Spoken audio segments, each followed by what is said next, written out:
Vamos começar então aqui com as regras de inferência, certo? As duas primeiras regras de inferência serão a primeira, a regra de modus ponens. Ela é uma regra do condicional e ela diz o seguinte para a gente. Se eu sei que um condicional é verdade, por exemplo aqui, ó, o P implicando em Q, e eu sei que o antecedente desse condicional é verdade, nesse caso seria o P, então o consequente também será. Então, por exemplo, ó, eu sei aqui que P implicando em Q é verdade. E aí eu sei também que o P é verdade. Se o P é verdade, para o valor de Q eu só teria duas possibilidades também, né? Verdadeiro ou falso.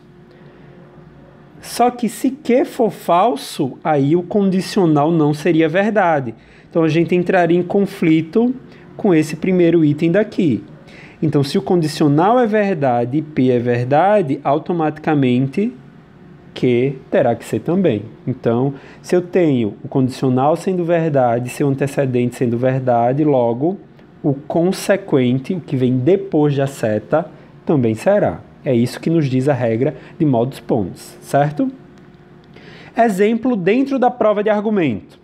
Tenho aqui um argumento bem simples, né? Ó, P e Q implicando em R, P e Q, logo R.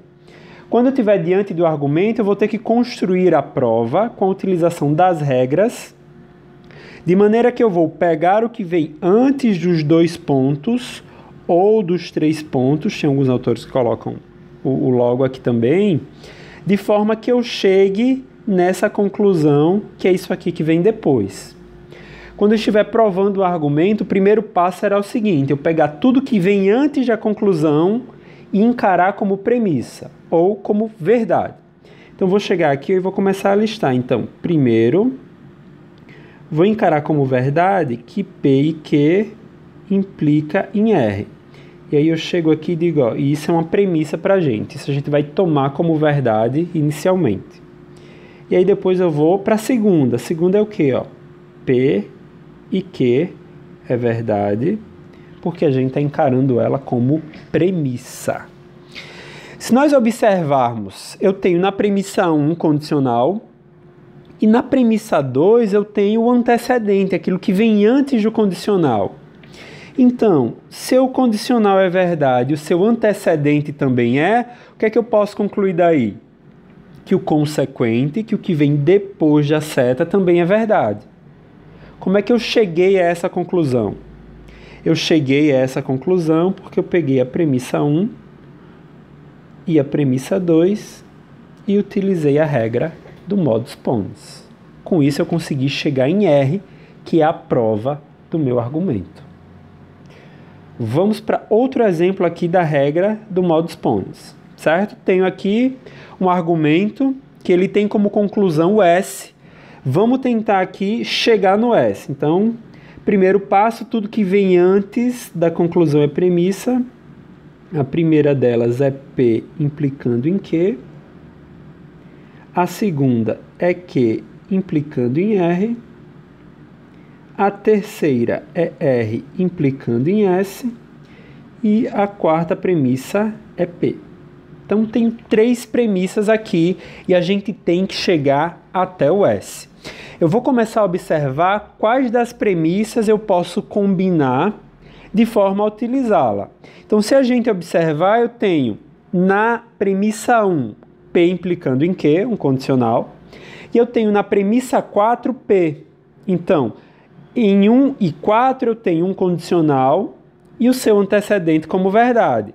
Então, vou aqui no passo 5 e chegar à conclusão que Q é verdade. Porque eu peguei o 1 e o 4 e utilizei a regra do modus ponens. Se o condicional é verdade, o seu antecedente é verdade, logo o consequente também é.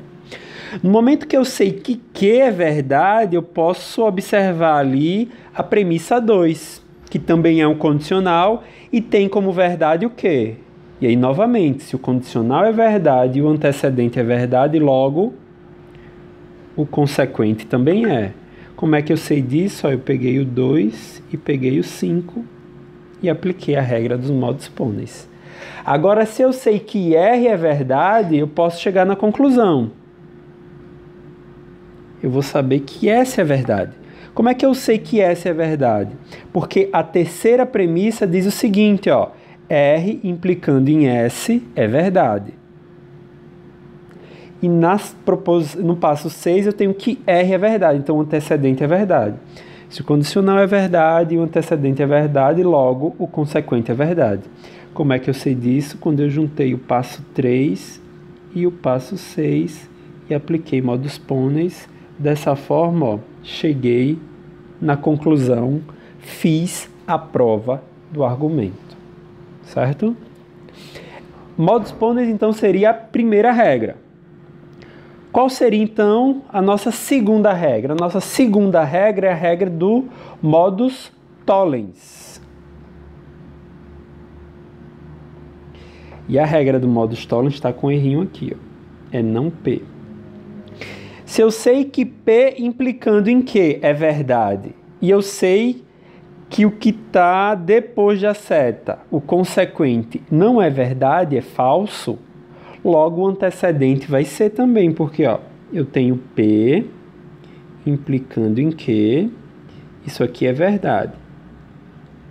E aí eu sei que Q é falso, porque não Q é verdade. Então, Q é falso.